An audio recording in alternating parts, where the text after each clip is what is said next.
کہتے سویرے سویرے آیا تو کہنے لگا حضور مجھے توبہ کرا دیں، آج کے بعد نہ جھوٹ بولوں گا، نہ حرام کھاؤں گا، نہ شراب پیوں گا۔ تو کہتے ہیں جتنے لوگ بیٹھے تھے کان کھڑے ہو گئے، کہا تجھے کیا ہوا؟ کہنے لگا 11-12 سال کا نوجوان آیا مجھے توبہ کرا گیا، چڑھتی جوانی، 11-12 سال 14-15 سال کا بچہ مجھے توبہ کرا گیا۔ تو کہتے ہیں ہم محو حیرت ہوئے کہ اتنا سا بچہ؟ تو کہتے ہیں کسی نیک باپ کا بیٹا تھا، کسی پرہیزگار ماں کا بیٹا تھا، گھر میں تربیت ہوئی۔ اتنے بچے تو خانقاہ بھی نہیں جاتے، اتنے سے بچے تھوڑی کسی ادارے کے فارغ التحصیل ہوتے ہیں، کس مدرسے سے پڑھے ہوتے ہیں؟ کہتے چھوٹی سی عمر۔ تو کہا جناب آپ کو کیسے ملا؟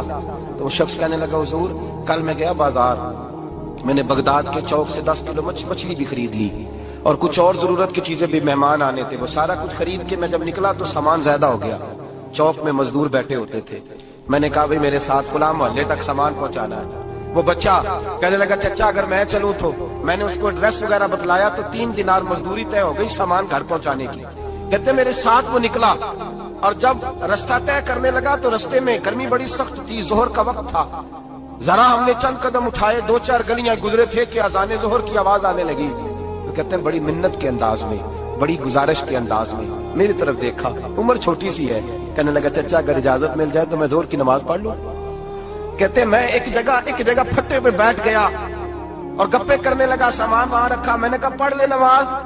کہتے ہیں بچہ نماز پڑھنے چلا گیا، باقی لوگ دیر سے آئے، وہ نماز پڑھ کے جلدی آ گیا۔ میں نے کہا بیٹے تو جلدی آ گیا ہے؟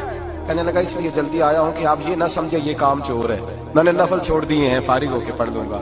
کہتے ہیں سامان اٹھایا، رستے میں گرمی شدت کی تھی، اس کا پسینہ بہنے لگا، میں آگے بڑھا، میں نے کہا بیٹے سامان تھوڑی دیر کے لیے مجھے دے دو، گرمی زیادہ ہے۔ کہنے لگا چچا کسی کا تربیت یافتہ ہوں، کسی نے ٹریننگ دی ہے، کہا ماں باپ نے کہا تھا حرام لقمہ گھر نہ لانا، کہا بات کیا ہوئی؟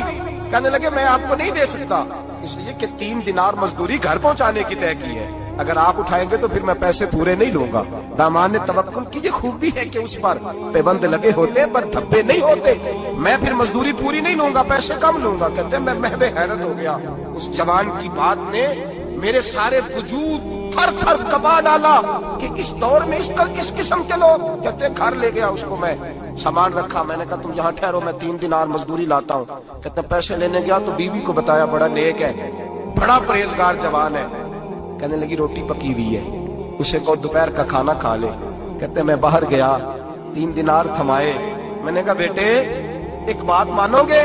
تو کہتے ہیں 3 دینار دے کے کہنے لگا اب تو آپ مالک ہو گئے، میں نے نمک کھا لیا ہے، اب تو ہر بات مانوں گا، اصلہ نال جنے کی کریے نسلہ تاک نہیں بھول دے، میں اب ہر بات مانوں گا۔ تو میں نے کہا دوپہر کا کھانا کھا لو۔ کہتے ہیں اس کی گردن جو